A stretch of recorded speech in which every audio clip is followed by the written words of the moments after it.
Andhra Pradesh high court ప్రధాన న్యాయమూర్తిగా justice Lisa Gill ప్రమాణ స్వీకారం చేశారు. విజయవాడలోని లోక్ భవన్ ప్రాంగణంలో జరిగిన కార్యక్రమంలో ఆమె చేత రాష్ట్ర గవర్నర్ ఎస్ అబ్దుల్ నజీర్ ప్రమాణ స్వీకారం చేయించారు.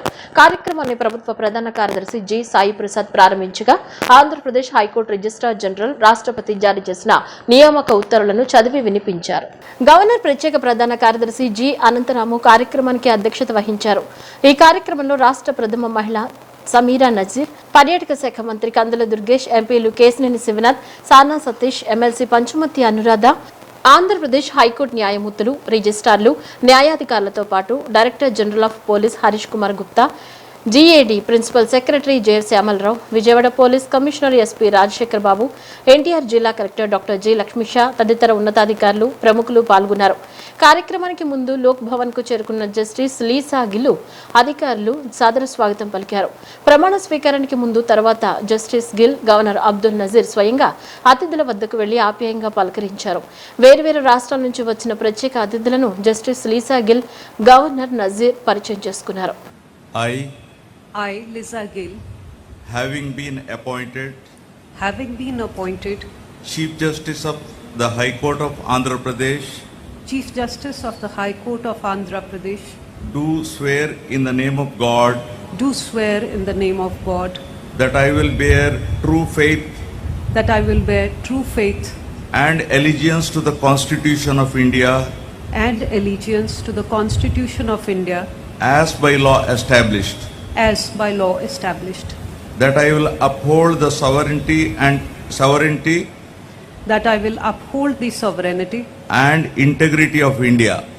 integrity of India, that I will duly and faithfully and to the best of my ability, knowledge and judgment perform the duties of my office without fear or favor, affection or ill will, and that I will uphold the Constitution and the laws. ఈతను మించిన వ్యాయామం లేదని మాజీ parliament సభ్యులు aqua devils welfare association life chairman Gokaraju Gangaraju చెప్పారు. జీవితంలో నడక ఎంత ముఖ్యమో ఈత కూడా అంతే ముఖ్యమని తెలిపారు. చిన్నారులు ఆత్మస్థైర్యం నింపేందుకు స్విమ్మింగ్ ఎంతగానో దోహదపడుతుందని పేర్కొన్నారు. ఉండవల్లి అమరావతి కరకట్ట వెంబడి ఉన్న ఆక్వా డెవిల్స్ వెల్ఫేర్ అసోసియేషన్ ఆధ్వర్యంలో నిర్వహిస్తున్న వేసవి ఈత శిక్షణ శిబిరాన్ని Laila group of companies director Gokaraju Gangaraju ప్రారంభించారు. వేసవి శిక్షణ శిబిరానికి చిన్నారులు పెద్ద ఎత్తున తరలివచ్చారు. 4 వారాల పాటు ఆక్వా డెవిల్స్ కమిటీ సభ్యులు 2 విభాగాల్లో చిన్నారులకు శిక్షణ కార్యక్రమాన్ని నిర్వహించనున్నారు. ఆయన మాట్లాడుతూ బాలబాలికలు ఈతను నేర్చుకోవాలని, దీనివల్ల ఆత్మవిశ్వాసం పెరుగుతుందని వివరించారు. పిల్లలకు ఈత శిక్షణ ఇప్పిస్తున్న తల్లిదండ్రులను అభినందించారు. గత 18 ఏళ్ల నుంచి కృష్ణమ్మ నదిలో ఆక్వా డెవిల్స్ ఆధ్వర్యంలో చిన్నారులకు నైపుణ్యం కలిగిన స్విమ్మర్లచే ఈత శిక్షణ కార్యక్రమాలు నిర్వహిస్తున్నామని చెప్పారు. అనంతరం అసోసియేషన్ అధ్యక్షులు లింగిపల్లి రామకృష్ణ మాట్లాడుతూ తర్ఫీదు పొందిన కోచ్లతో ఈత నేర్పిస్తున్నామని, శిక్షణ అనంతరం ప్రతి ఒక్కరికి గుడ్డు, పాలు, బిస్కెట్లు ఇస్తామని వివరించారు. గోకరాజు గంగరాజు సౌజన్యంతో శిక్షణ శిబిరంలో పాల్గొన్న పిల్లలందరికీ వాటర్ బాటిల్స్ అందజేయనున్నామని వెల్లడించారు. కార్యక్రమంలో అసోసియేషన్ అధ్యక్షులు లింగిపల్లి రామకృష్ణ, వైస్ ప్రెసిడెంట్ గోపాల సాంబశివరావు, కార్యదర్శి యార్లగడ్డ రమేష్ కుమార్, సహాయ కార్యదర్శి అమ్మిరెడ్డి రామిరెడ్డి, గుండు జనార్దన్, కోశాధికారి కెవి రామయ్య, ఈవెంట్ కన్వీనర్ కాగిత శంకర్రావు, అసోసియేషన్ సభ్యులు తదితరులు పాల్గొన్నారు.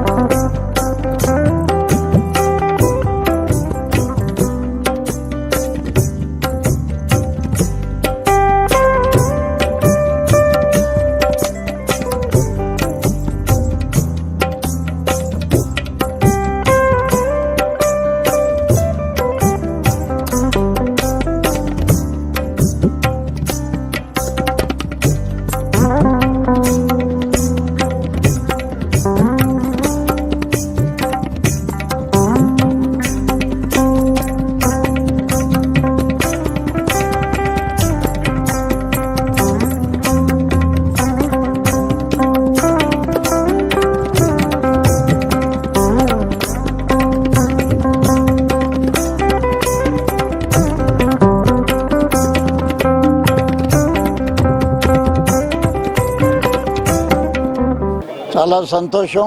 ఆక్వా డెవిల్స్ వెల్ఫేర్ అసోసియేషన్లో ప్రతి సంవత్సరం క్రమం తప్పకుండా సమ్మర్ స్విమ్మింగ్ చిల్డ్రన్కి స్విమ్మింగ్ నేర్పించాలనే ఉద్దేశంతో గత 18 సంవత్సరాలుగా ఈ కార్యక్రమం దిగ్విజయంగా జరుగుతోంది. ముఖ్య ఉద్దేశం ఏంటంటే స్విమ్మింగ్ చాలా ముఖ్యం. జీవితంలో నడక ఎలా నేర్చుకుంటామో అలాగే స్విమ్మింగ్ కూడా ప్రతి ఒక్కరూ కూడా ఈత నేర్చుకోవాలి. ఈత నేర్చుకోవటం వల్ల మనకు వచ్చే లాభాలు మరి అనేక ఉన్నాయి. నష్టాలు ఈత రాకపోతే మనకు తెలుసు. ఈత రాకుండా నీటిలో దిగితే ఏమవుతుందో మనం చూస్తున్నాం. అటువంటి జరగకుండా ఉండాలంటే ఆక్వా డెవల్స్ వెల్ఫేర్ అసోసియేషన్ సమ్మర్లో మరి విద్యార్థులంతా కూడా ఎండ ప్రొద్దుటే 5:30కే ఈ కార్యక్రమం మొదలుపెట్టి వారు ఈ నెల రోజుల్లో వాళ్ళకి ఈత నేర్చుకునే అవకాశం వాళ్ళు క్రియేట్ చేస్తున్నారు. ముఖ్యంగా ఏంటంటే ఈత అందరికీ రాకపోవచ్చు, కనీసం వాళ్ళకి నీటిలో దిగితే ధైర్యంగా ఉండటం, అలాగే వాళ్ళ ప్రాణం వాళ్ళు కాపాడుకునేటట్టుగా మినిమం ఈ నెల రోజుల్లో వాళ్ళు నేర్చుకుంటారు. అలాగే వచ్చే సంవత్సరం కూడా 1-2 సంవత్సరాలు వచ్చేటప్పటికి చాలామంది ఈ కృష్ణానది ఈ పక్క నుంచి ఆ పక్క ఈదటం జరుగుతుంది. ప్రతి సంవత్సరం కూడా మరి స్విమ్మింగ్ కాంపిటీషన్స్ మనం పెడుతున్నారు ఆక్వా డెవల్స్. దాంట్లో అనేక మంది విద్యార్థులు ఇక్కడ ఎవరైతే నేర్చుకున్నారో అటువంటి చిన్నారులు కూడా రివర్ క్రాస్లో పాల్గొంటున్నారు. ఈ అవకాశం మరి ఎక్కువ మందికి ఇవ్వడానికి అవకాశం లేదు. వచ్చిన వారందరికీ కూడా తప్పకుండా వారికి పోషక ఆహారం అంటే గుడ్డు, పాలు, బూస్ట్ పాలు కూడా వాళ్ళకి ఇవ్వటం జరుగుతుంది. అంచేత ప్రతి ఒక్కరు కూడా దీంట్లో పాల్గొన్నవారు మరి ఇక్కడ ఆక్వా డెవల్స్ ఏదైతే నిర్దేశించిందో మరి ఆ రూల్స్ అన్ని పాటిస్తూ తల్లిదండ్రులు కోఆపరేట్ చేసి చిన్నారులు తప్పకుండా దీన్ని ఉపయోగించుకొని తప్పకుండా వాళ్ళ జీవితంలో ఒక మంచి కార్యక్రమం, వాళ్ళ జీవితంలో మరి చిన్నప్పటి నుంచి జీవితాంతకాలం గుర్తుండేది మనం చిన్నప్పుడు మనం చేసినవే గుర్తుంటాయి. అంచేత ఆక్వా డెవల్స్ని కూడా తప్పకుండా ప్రతి ఒక్కరు కూడా దీంట్లో పాల్గొన్నవారు ప్రతి ఒక్కరు కూడా మరి వారి జీవితాంతకాలం కూడా రుణపడి ఉంటారు ఆక్వా డెవల్స్కి. ఆక్వా డెవిల్స్ వెల్ఫేర్ అసోసియేషన్ ఆధ్వర్యంలో ఈ పిల్లల వేసవి ఈత శిక్షణ శిబిరం అనేది మేము స్టార్ట్ చేసి సుమారు 17వ సంవత్సరం ఇది. ఈ 17 సంవత్సరాల కాలంలో సుమారు 5,000 మంది పైచీలకు పిల్లలకి మేము ఈతలో తర్ఫీదుని ఇవ్వడం జరిగింది. ఈ తర్ఫీదు ఇచ్చే కాలంలో వాళ్ళకి ఈ ట్రైన్ చేయడం కోసం మేము కనీసం ఒక 6 ప్రొఫెషనల్ స్విమ్మర్స్ని ఏర్పాటు చేసుకుంటాం. అలాగే ఒక 4 కోచెస్ కింద వాళ్ళని నియమిస్తాం. అలాగే ఒక 4 జూనియర్ స్విమ్మర్స్ని కూడా జూనియర్ కోచ్లను కూడా పూల్లోకి పెడతాము. మొత్తం 10 మంది కోచ్లతోటి ఈవెంట్ మొదలవుతుంది. అలాగే మీరు చూస్తే ఇక్కడ మాకు కృష్ణమ్మ తల్లి వరం మనకి ఇక్కడ డీప్ వాటర్లో వీళ్ళు ఒక 2 వారాలు ట్రైన్ అయ్యి ఫ్లోటింగ్ లెగ్ బీటింగ్ వచ్చిన తర్వాత డీప్ వాటర్లో స్విమ్మింగ్ కూడా వాళ్ళకి నేర్పించడం జరుగుతుంది. మరి ఇంత పెద్ద కార్యక్రమం ఇంత రిస్క్ తీసుకొని 50 మంది మా ఆక్వా డెవల్స్ మెంబర్స్ పనిచేయడానికి మేమంతా ఎంత కష్టపడి ఈ పిల్లలకు నేర్పించాలనుకోవడానికి ముఖ్య కారకులు మా అసోసియేషన్ లైఫ్ చైర్మన్ మాజీ పార్లమెంట్ సభ్యులు గోకరాజు గంగరాజు గారు. మరి వారి స్ఫూర్తితో వారు అనేక వేల సేవా కార్యక్రమాలు వారు చేస్తూ ఉన్నారు. మరి వారి సూచన మేరకు సమాజంలో మనం ఈత కొట్టుకుంటున్నాం, మనం ఆరోగ్యం ఉండటమే కాదు సమాజానికి కూడా మనం ఉపయోగపడేలాగా మరి పిల్లలు రేపటి భవిష్యత్తు మన దేశానికి పిల్లలే, నేటి బాలలే రేపటి పౌరులు. మరి అలాంటి బాలలు నదిలోకి వెళ్ళినప్పుడు వాటర్ భయం కానీ లేకపోతే ప్రమాదవశాత్తు వాళ్ళు మునిగిపోయి చనిపోయేలాంటి పరిస్థితులు కలగకుండా మనవంతు బాధ్యతగా కనీసం ఒక 300-250 మందికైనా ప్రతి ఏటా మనం ఈత నేర్పిస్తే బాగుంటుందని వారి ఉద్దేశాన్ని అమలు చేయడం జరిగింది. వారి ఉద్దేశాన్ని అమలు చేసి ఇది 17వ సంవత్సరం. మరి అనేక సందర్భాల్లో ఆక్వా డెవల్స్ మునిగిపోయే ఇదే కృష్ణానదిలో మునిగిపోతున్న అనేక మందిని మా సభ్యులు రక్షించడం జరిగింది. మనం ప్రతి సంవత్సరం వార్తలు చూస్తూ ఉన్నాము. పిల్లలకి ఈత వ్యాయామం లేకుండా చిన్న చిన్న స్కూళ్ళల్లో బిల్డింగుల్లో పెట్టి విద్య నేర్పుతా ఉన్నారు. వాళ్ళకి ఫిజికల్ వ్యాయామం ఉండట్లేదు, ఏ రకమైన వ్యాయామం కూడా లేకుండా ఇబ్బంది పడుతూ ఉన్నారు. వాళ్ళకి ఏంటంటే మనం పిల్లలు ఆరోగ్యంగా ఉండాలంటే వాళ్ళు ఏదో ఒక వ్యాయామం ఉండాలి. అన్ని వ్యాయామాల కంటే ముఖ్యమైనది ఈత అనేది నేర్చుకుంటే స్విమ్మింగ్ దాంట్లో జిమ్ చేసినట్టు అవుతుంది, వాకింగ్ చేసినట్టు అవుతుంది, రన్నింగ్ చేసినట్టు అవుతుంది. అలాగే యోగా కూడా దాంట్లో వచ్చేస్తుంది. ఎందుకంటే శ్వాస మీద ధ్యాస ఉంటుంది, అందువలన కాన్సన్ట్రేషన్ కూడా పెరుగుతుంది. అలాగే చదువుకునే వాళ్ళకి ఆ కాన్సన్ట్రేషన్ పెరగటం వలన వాళ్ళకి విద్య మీద కూడా కాన్సన్ట్రేషన్ పెరుగుతుంది. ఆ రకంగా వాళ్ళు మంచి మార్కులు సంపాదించడానికి అవకాశం ఉంటుంది. అందుకని ప్రతి ఒక్కరూ తమ పిల్లల ఆరోగ్యం కోసం కంపల్సరీగా స్విమ్మింగ్ చిన్నవాళ్ళకి పెద్దవాళ్ళకి అందరికీ ఉపయోగం. కానీ ఈ వయసులో చిన్నప్పుడు నేర్పితే వాళ్ళకి త్వరగా వస్తుంది. అందుకని మన ఆక్వాడేల్స్ తరఫున గత 17 సంవత్సరాల నుంచి మేము కంటిన్యూగా ప్రతి సంవత్సరం 250 మంది నుంచి 300 వరకు చేపిస్తా ఉన్నాము. గోకరాజు గంగరాజు గారి సారథ్యంలో మేమందరం కమిటీగా నడుస్తున్నాం. ఇప్పుడు ఇక్కడ వేరే సమ్మర్ కోచింగ్లు చాలా స్టార్ట్ అవుతున్నాయి స్విమ్మింగ్ పూల్ వాటిల్లో. ఇంత న్యాచురల్గా నాకు తెలిసి మన విజయవాడ కాదు కదా, కృష్ణా జిల్లా ఆంధ్రప్రదేశ్లో కూడా ఎక్కడ పిల్లలకి ఈ కోచింగు న్యాచురల్గా నదిలో మనకు స్విమ్మింగ్ పూల్ సౌకర్యంతో జరిపించేది ఒక ఆక్వాడేల్సే అయి ఉంటుంది. అలాగే ప్రతి పిల్లలు నేర్చుకుంటే లాస్ట్ ఇయర్ మనం వరదల్లో ఇళ్లలోకి నీళ్ళు వచ్చాయి. ఈత కొట్టేవాళ్ళు పడవల్లో పాల ప్యాకెట్లు తెచ్చుకుంటూ ఈత కొట్టుకుంటూ వెళ్తాం, కొంతమందిని సేవ్ చేయటం, ఇళ్లలో సామాన్లు తెచ్చుకుంటూ అన్ని ప్రాక్టికల్గా మనం చూసాం. రాష్ట్ర స్థాయిలో హార్టికల్చరల్, ఫిషరీస్, పశుసంవర్ధక రంగాల ద్వారా ఎక్కువ ఆదాయం వస్తుందని వ్యవసాయ శాఖ ప్రిన్సిపల్ సెక్రటరీ బుడితి రాజశేఖర్ చెప్పారు. కౌలు రైతులకు ఉపయోగపడే విధంగా ఒక యాప్ను తీసుకుని రావడం జరిగిందని, దీన్ని విస్తృతంగా ప్రచారం చేయాలని కోరారు. ప్రకృతి వ్యవసాయంలో ఎక్కువ దిగుబడి, ఆదాయం వచ్చే విధంగా యాప్ను రూపొందించడం జరిగిందని, కౌలు రైతులు దీన్ని అవగాహన చేసుకోవాలని పేర్కొన్నారు. ఆంధ్రప్రదేశ్ కౌలు రైతు సంఘం రాష్ట్ర 4వ మహాసభ సందర్భంగా ఉయ్యూరు వీరమ్మ తల్లి ఆవరణలో ఏర్పాటు చేసిన వ్యవసాయ ఎగ్జిబిషన్ ను వ్యవసాయ శాఖ ప్రిన్సిపల్ సెక్రటరీ బుడితి రాజశేఖర్ ప్రారంభించారు. ఈ ఎగ్జిబిషన్ లో వ్యవసాయ అధిక దిగుబడులు సాధించేందుకు ఉపయోగించే వివిధ రకాల విత్తనాలు, ఎరువులు, పురుగు మందులు, పోత యంత్రాలు, డ్రోన్లను, ఆయుర్వేద చికిత్స మందులను వివిధ కంపెనీల వారు ప్రదర్శించారు. భారత రైతాంగం ఉద్యమ చరిత్ర ఘట్టాల ఫోటోలను కళ్లకు కట్టినట్లు ప్రదర్శించారు. ప్రజా సంఘాల కార్యాలయం నుంచి రైతులు, కౌలు రైతులు తిన్మారు డప్పులతో ర్యాలీగా ఎగ్జిబిషన్ ప్రాంగణం వద్దకు వచ్చారు. ఎగ్జిబిషన్ సందర్భంగా ప్రజానాట్య మండలి కళాకారులు ప్రదర్శించిన కళారూపాలు సందర్శకులను ఆకట్టుకున్నాయి. ఈ సందర్భంగా బుడితి రాజశేఖర్ మాట్లాడుతూ, వ్యవసాయం చేసే రైతులు, కౌలు రైతులు నేడు సాంకేతిక పరిజ్ఞానంతో రూపొందించిన యంత్ర పరికరాలను ఉపయోగించి సాగు చేయాలన్నారు. తక్కువ పెట్టుబడితో ఎక్కువ దిగుబడిని సాధించే అవకాశాలను శోధించాలన్నారు. అవసరం మేరకే ఎరువులు, పురుగు మందులు వాడాలని, అనవసరంగా మందులు విచ్చలవిడిగా వాడకూడదని సూచించారు. వ్యవసాయంలో ఖర్చులు తగ్గించాలన్నారు. కె విశ్వమోహన్ అధ్యక్షతన జరిగిన ఈ కార్యక్రమంలో మాజీ మంత్రి వడ్డే శోభనాద్రీశ్వరరావు, కౌలు రైతు సంఘం రాష్ట్ర అధ్యక్ష ప్రధాన కార్యదర్శులు వై రాధాకృష్ణ, మాగంటి హరిబాబు, ఆహ్వాన సంఘం అధ్యక్షులు కె చంద్రశేఖర్, కౌలు రైతు సంఘం జిల్లా అధ్యక్ష కార్యదర్శులు టివి లక్ష్మణస్వామి, పంచకర్మ రంగారావు, రైతు సంఘం జిల్లా అధ్యక్షులు శివనాగేంద్రరావు, వ్యవసాయ కార్మిక సంఘం కార్యదర్శి కె పవన్ కుమార్, వడ్లముడి పద్మ తదితరులు పాల్గొన్నారు. రాబోయే రోజుల్లో ఎల్ నీన్యో అనే ఒక వాతావరణానికి సంబంధించిన ఒక అంశం ఇక్కడ రైతులందరికీ తెలియాల్సిన అవసరం ఉంది. ఇది మనకి 23-24 కొంత ఎల్ నీన్యో ఎఫెక్ట్ చూసాం. తీవ్రంగా 2015లో వచ్చింది. ఈ ఎల్ నీన్యో అనేది ఈ వాతావరణంలో మార్పులు, అంటే మనకి ఈ మాన్సూన్ ద్వారా వచ్చే వర్షపాతం తగ్గడం అనేది జరుగుతుంది. అలాగే ఉష్ణోగ్రతలు కూడా బాగా పెరుగుతాయి. ఇది ఇవాళ ఐఎండి నుంచి కానీ ఇంకా ఇతర సంస్థల నుంచి మనకి వస్తున్న మీరు వార్తలు కూడా గూగుల్లో ఎల్ నీన్యో అనేది టైప్ చేస్తే మీకు ఇవన్నీ కూడా కనిపిస్తాయి. ఇది ముందుగానంటే ఇంకా ఎల్ నీన్యో అనేది మనకి మేలో ఏ తీవ్రతతో వస్తుంది అనేది మేలో తెలుస్తుంది. కానీ ఇప్పుడుకున్న సూచనల మటుకు ఈసారి చాలా తీవ్ర స్థాయిలో వచ్చే అవకాశం ఉంది అనేది ఇప్పుడు మన శాస్త్రవేత్తలు చెప్తున్నారు.